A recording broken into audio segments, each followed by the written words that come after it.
Hello student, welcome to Bright Mind Academy. आज हम लोग पढ़ेंगे विक्टेकर का वर्गीकरण, विक्टेकर्स क्लासिफिकेशन। हम लोग सबसे पहले देखेंगे इनका परिचय, इंट्रोडक्शन। सन 1969 में अमेरिकी जीव विज्ञानी R.H. विटेकर ने सभी जीवों को उनके कोशिकीय संगठन, पोषण के प्रकार, शरीर की बनावट और जीवन प्रक्रिया के आधार पर 5 जगतों में बांटा है। यहाँ पे जो R.H. विक्टर है वे cell structure, mode of nutrition, body organisation के अकॉर्डिंग 5 किंगडम में बांटा गया है। हम लोग इसको पूरे विस्तार से समझेंगे कि कौन से किंगडम में कौन से एनिमल, माइक्रोब, स्कोप आते हैं। फर्स्ट है, हम लोग देखते हैं कि विटेकर के 5 जगत, 5 किंगडम ऑफ विटेकर। फर्स्ट है मोनेरा। मोनेरा किंगडम के अंतर्गत एग्जाम्पल हम लोग देखते हैं बैक्टीरिया, नीलहरित शैवाल, साइनोबैक्टीरिया। सेकेंड है प्रोटिस्टा, इसके एग्जाम्पल है अमीबा, पैरामीशियम, यूग्लिना।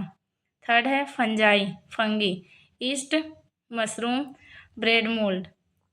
फोर्थ है प्लांटे, काई, मॉस, फर्न, पेड़ पौधे। और लास्ट है सबसे एनिमेलिया, स्पंज, कीट, मछली, पक्षी, मनुष्य। हम लोग अब इसको विस्तार से समझते हैं।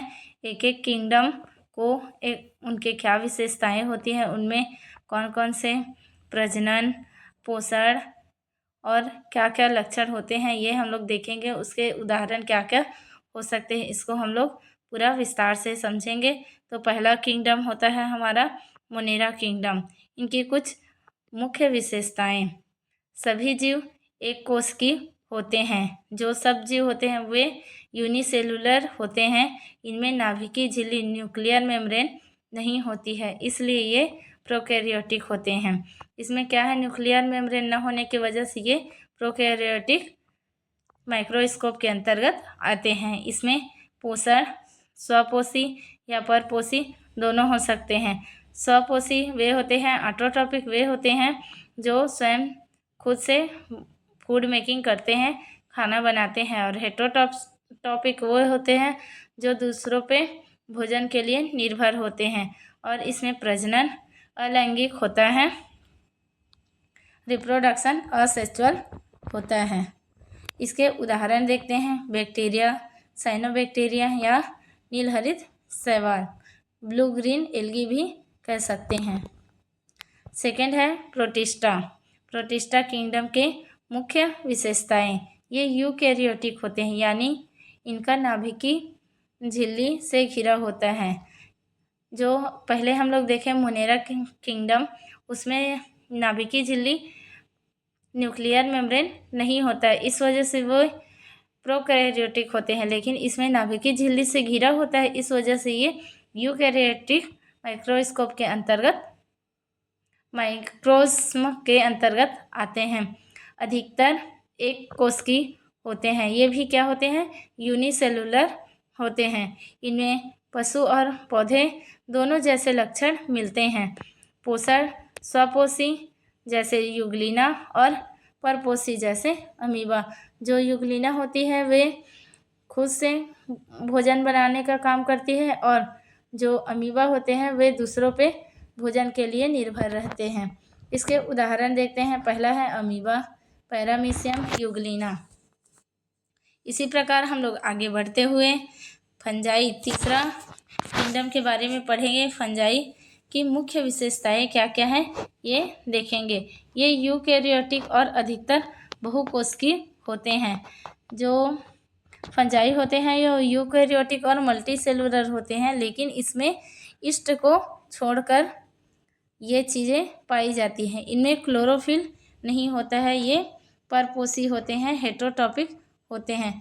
हम लोग जानते हैं कि क्लोरोफिल न होने के कारण उनमें फोटोसिंथेसिस की प्रोसेस नहीं होगी, इस वजह से वे जीव हेटेरोटॉपिक होते हैं। और ये मृत पदार्थों, सड़े गले पदार्थों से पोषण प्राप्त करते हैं, जिसे हम सेप्रोफाइट्स के नाम से जानते हैं।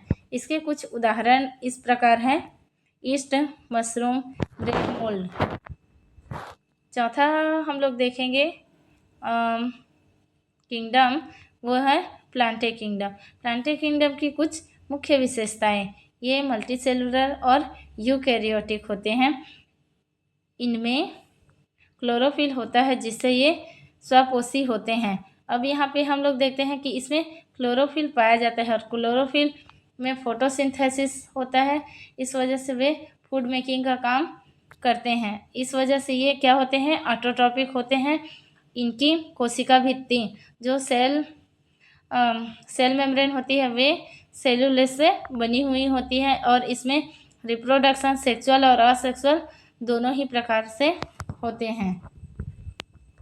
उदाहरण: काई, मोसेस, फर्न। फूल वाले पौधे, जो फूल वाले पौधे होते हैं, वे भी इनके अंतर्गत आते हैं। सबसे लास्ट और सबसे इम्पोर्टेंट किंगडम हमारा है एनीमिलिया किंगडम। एनीमिलिया किंगडम के कुछ मुख्य विशेषताएं: ये बहुकोशिकीय और यूकैरियोटिक होते हैं। ये मल्टीसेलुलर और क्या होते हैं, यूकैरियोटिक होते हैं। इनमें कोशिका भित्ति सेल मेम्ब्रेन नहीं होती है। ये हेटेरोट्रॉपिक होते हैं, यानी दूसरे जीवों पर निर्भर रहते हैं। ये गतिशील होते हैं, मोटाइल होते हैं। ये एक जगह से दूसरे जगह आ जा सकते हैं। उदाहरण है कीट, इंसेक्ट, मछलियाँ, फिश, पक्षी, बर्ड्स, ह्यूमन, मनुष्य। आगे हम लोग देखते हैं कि जो वीटेकर है, वर्गीकरण के क्या लाभ है। एडवांटेज ऑफ वीटेकर क्लासिफिकेशन: इसने जीवों को उनकी संरचना, स्ट्रक्चर, पोषण, न्यूट्रिशन एवं संगठन, ऑर्गेनाइजेशन के आधार पर बांटने का वैज्ञानिक तरीका दिया। प्रोकैरियोटिक और यूकैरियोटिक जीवों को अलग अलग समूहों में बांटा गया है। पौधों, जानवरों, फंजाई और सूक्ष्म जीवों को स्पष्ट विभाजन हुआ है। Thanks for watching. अगर वीडियो पसंद आए तो लाइक, शेयर और सब्सक्राइब करें, और ऐसे ही हमारे वीडियो को देखते रहें। धन्यवाद।